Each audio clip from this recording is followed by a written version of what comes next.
Have you ever heard the famous line from science fiction movies? In space, no one can hear you scream. It's a terrifying truth. Space is a void, a perfect vacuum environment where sound is completely eliminated.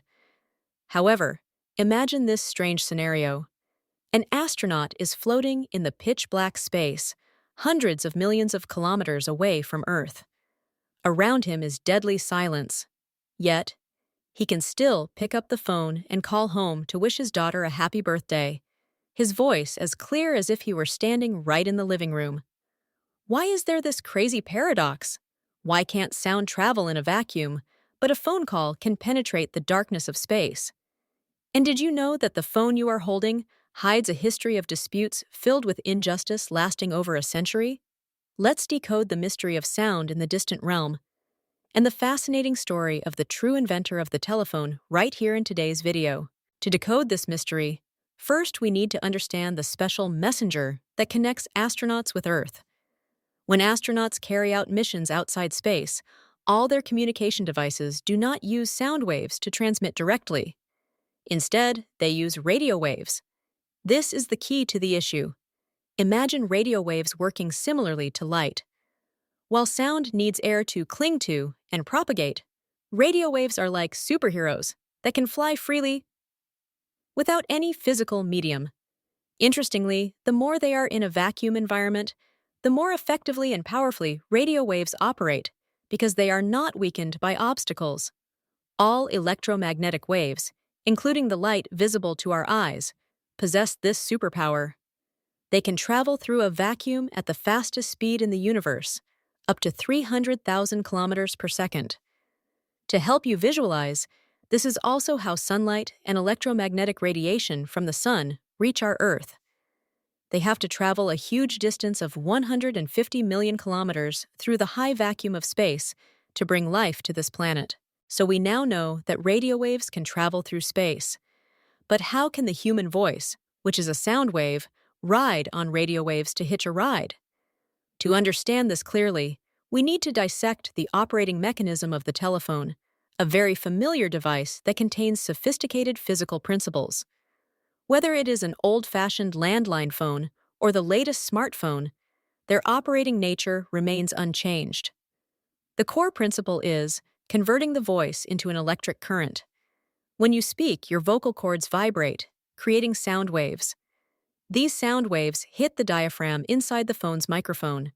The receiving components inside the microphone convert these mechanical vibrations into electrical or digital signals. Then, this signal is encoded and sent out.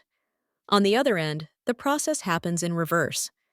The electrical signal is converted back into mechanical vibrations, causing the speaker diaphragm to vibrate and reproduce the original sound to reach the listener's ear. A perfect closed-loop process, from sound to electricity and back to sound. When it comes to the telephone, human history often remembers one name: Alexander Graham Bell. The telephone is considered one of humanity's greatest inventions, emerging in the 18th century and exploding in the mid-19th century. Alexander Graham Bell, a Scottish scientist, inventor, and reformer, has been honored worldwide as the father of the telephone. He was born and raised in Edinburgh, Scotland, then emigrated to Canada in 1870 and to the United States in 1871. By March 1876, Bell had quickly filed a patent application for his telephone device. Thanks to this prestigious patent, his name became legendary, associated with the birth of the telecommunications era. For over 100 years, textbooks and historical documents have assumed he was the first. However, history always contains unexpected hidden corners that not everyone knows. The truth sometimes comes late, but it will always come. On June 15, 2002, a shocking event in the history of science took place. The United States Congress passed Resolution Number 269, officially confirming that Antonio Meucci was the true inventor of the telephone. Antonio Meucci was a talented Italian inventor. Few know that since 1857, he had developed an early form of voice communication device. In fact, in 1860, he publicly announced his invention and published it in the Italian press. However, due to poverty and limited English skills, He was unable to renew his temporary patent and was forgotten when Alexander Graham Bell later registered the copyright. The 2002 resolution was a late but necessary apology, restoring credit to the Italian man who laid the first foundation for human connectivity. Putting aside the historical dispute for a moment, let's look at the rapid evolution of this technology. From the simple initial point-to-point short-distance calls, humans have developed long-distance calls, group calls, and now sharp video calls. We have gone from manual switchboards to rotary dial phones, multi-tone push-button phones, and now internet phones, satellite phones, and digital mobile phones. Today, calling methods are increasingly diverse and convenient to the point that we take them for granted. But no matter how advanced the technology is, whether the signal is transmitted through copper wires, fiber optics, or radio waves, the prerequisite remains. There must be an environment to capture the original voice.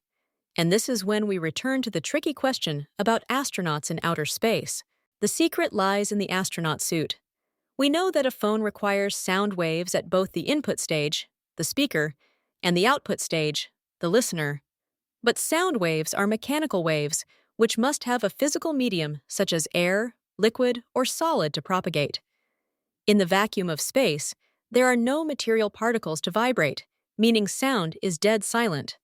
So why can astronauts still talk? The answer lies in the bulky protective suit they wear.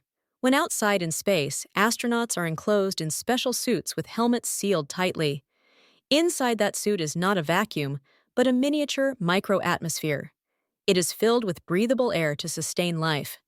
This artificial layer of air inside the helmet acts as the transmission medium. When an astronaut speaks, sound waves from their mouth travel through the air inside the helmet and hit a microphone placed right next to the mouth.